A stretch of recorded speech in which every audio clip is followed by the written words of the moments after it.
Magie Lumière, au premier regard, ça paraît très classique. Un animé de Magical Girl avec ses codes, ses transformations, ses combats.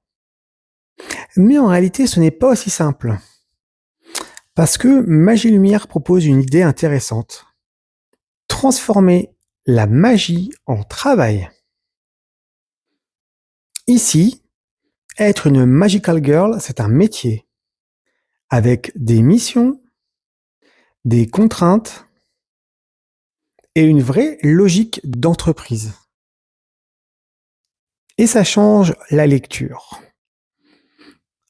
Parce qu'on ne regarde plus seulement des combats, on regarde un quotidien avec de la pression, des responsabilités et des interactions plus humaines.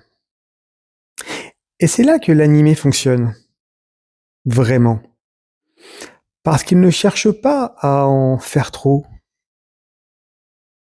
Pas de surenchère, pas de twist forcé, juste quelque chose de fluide, de simple, mais efficace. Le rythme est posé, les scènes s'enchaînent naturellement, et surtout il y a un vrai côté humain dans les personnages, dans leurs relations, de leur manière d'exister.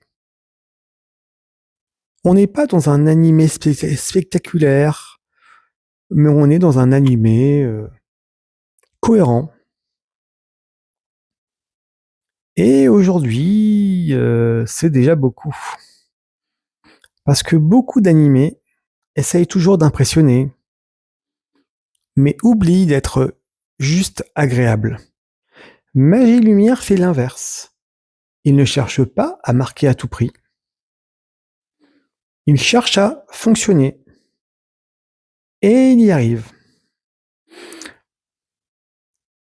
Maintenant, tout n'est pas parfait, hein. Le rythme peut parfois sembler un peu lent. On peut se dire que c'est un animé girly. Maintenant, les enjeux sont assez modestes par ailleurs, et il manque peut-être un vrai moment fort.